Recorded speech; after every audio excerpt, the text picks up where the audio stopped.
মৃদুল তার গোলাপি ঠোঁট দাঁত দিয়ে চেপে ধরে হেসে মাথা চুলকালো। কি অপূর্ব দেখাচ্ছে গ্রামের চঞ্চল শ্যামবর্ণের মেয়েটিকে। হাওয়ার তালে মেঠো পথ ধরে ছুটে যাচ্ছে বাড়ির দিকে। চুল আর ওড়না দুটোই হাওয়ায় ছন্দে সুর তুলে যেন উঠছে। সকাল সকাল মগা এসে খবর দিল রানী মদনের মাথায় আঘাত করেছে। মদন এখন হাসপাতালে ভর্তি। খলিল হাওলাদার রানীকে মেরে আধমরা করে একটা ঘরে বন্দি করে রেখেছেন। এই কথা শুনে পদ্মজা অস্থির হয়ে পড়ে। খলিল হাওলাদার এতই জঘন্য যে পদ্মজার মনে হয় এই মানুষটার নিজের মেয়েকে যে কোনো মুহূর্তে খুন করে ফেলতে পারে। পদ্মজা আমিরকে চাপ দেয় ওই বাড়িতে নিয়ে যেতে, নয়তো সে একাই চলে যাবে। এক প্রকার জোর করে আমিরকে নিয়ে আসে হাওলাদার বাড়িতে। হাওলাদার বাড়ির পরিবেশ থমথমে, নির্জন, সবসময় এমন থাকে। এ আর নতুন কি? অন্দরমহলে ঢুকতেই আমিনা আমিরের উপর ঝাঁপিয়ে পড়ে। আকুতি করে মিনতি করে বলল, বাপ, আমার মেয়ের আমার কাছে আইন না দাও, নইলে ওর কাছে আমারে লইয়া যাও, তোমার দুইটা পায়ে ধরি। আমির আমিনাকে মেঝে থেকে তুলে আশ্বাস দেয়, আমি দেখছি, সব ঠিক হয়ে যাবে। আমির খলিলের ঘরের দিকে যায়। ফরিনা এসে বিস্তারিত বলেন। রাতের বেলা মদনের চিল্লানি শুনি। দৌড়ায় সবাই আয়া দেখি মদন পইরা আছে।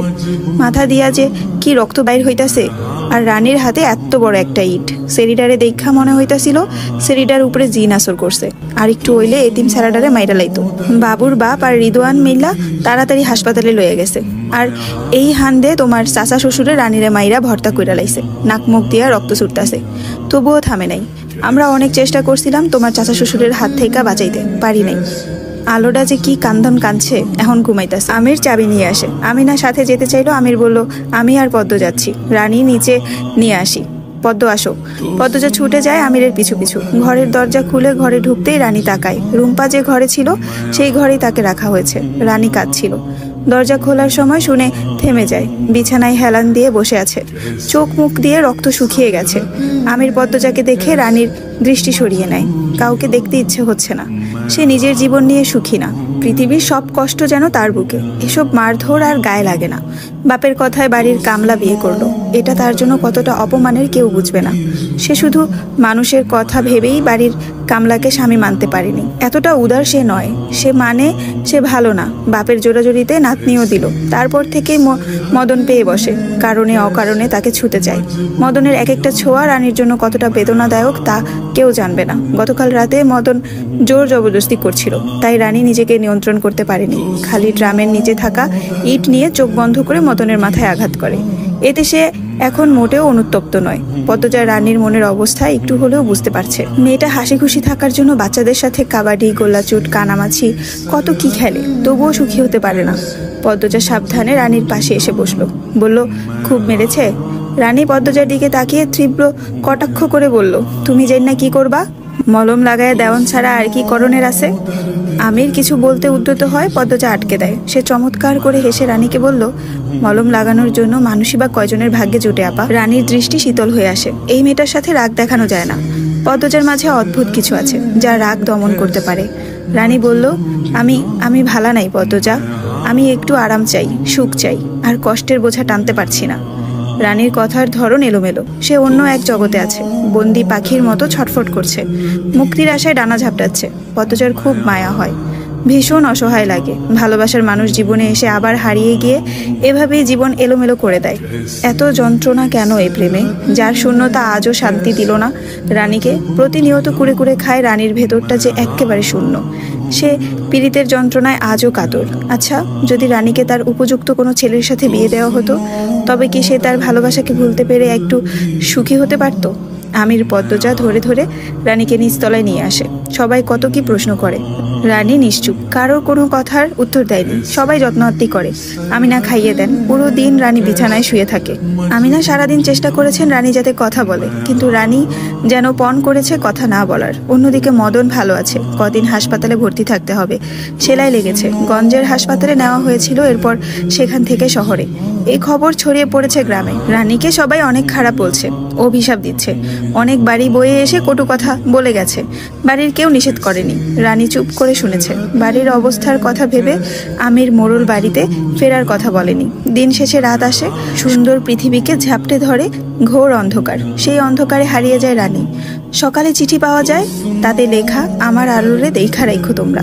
ঘন কুয়াশা বেয়ে শীতের বিকেল নেমেছে ধীরে ধীরে। পদ্মজা আলোকে বুকের সাথে মিশিয়ে দোতলা বারান্দায় দাঁড়িয়ে আছে।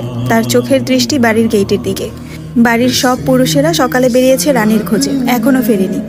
যে নিজের ইচ্ছায় হারিয়ে যায় তাকে কি আর খুঁজে পাওয়া যায়? তবুও পদ্মজা চাইছে রানীকে যেন অক্ষত অবস্থায় ফিরে পাওয়া যায়। আলো সারাদিন মায়ের জন্য কেঁদেছে, মায়ের আদরের জন্য ছটফট করেছে। আলোর অস্থিরতা দেখে পদ্মজার দুই ঠোঁট কেঁপেছে। জান প্রাণ দিয়ে চেষ্টা করেছে মায়ের মতো আদর করার, কিন্তু সে তো আলোর মা না। আলোর মায়ের গন্ধ তার গায়ে নেই। রানী মা হয়ে কি করে পারলো আলোকে ছেড়ে যেতে? পৃথিবীর সব মা এরকম হয় না।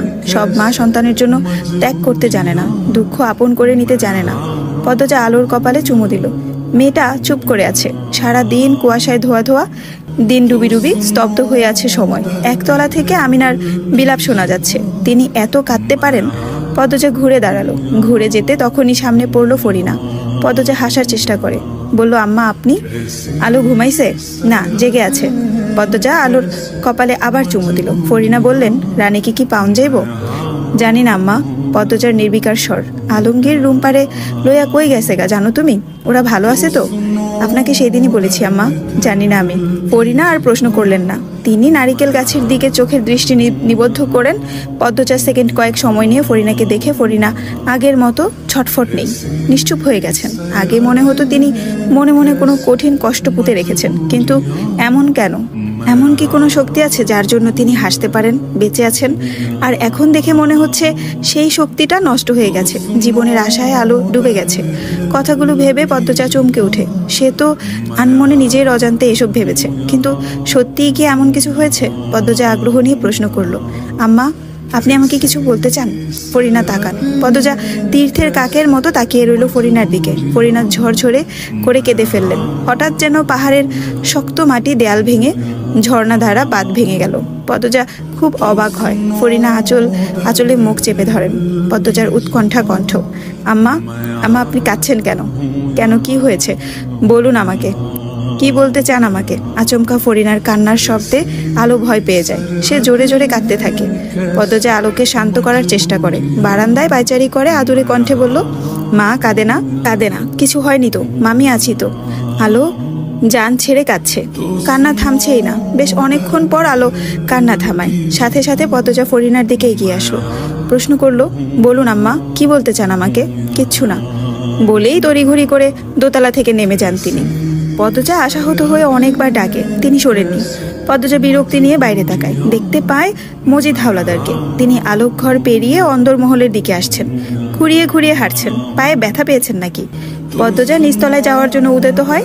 তখনই মাথায় আসে, কোনোভাবে কি আব্বাকে দেখে আম্মা ভয় পেল আর উত্তর না দিয়ে চলে গেল? পদ্মজা মিলিয়ে ফেলে উত্তর, এমনটাই হয়েছে। ঘরের গোপন খবরই দিতে চেয়েছিলেন ফরিনা, কিন্তু ঘরের মানুষ দেখে আর দিতে পারলেন না। আচ্ছা, তিনি এমন হাউমাউ করে কেন কাঁদলেন? পদ্মজার কপালের চামড়া কুঁচকে যায়।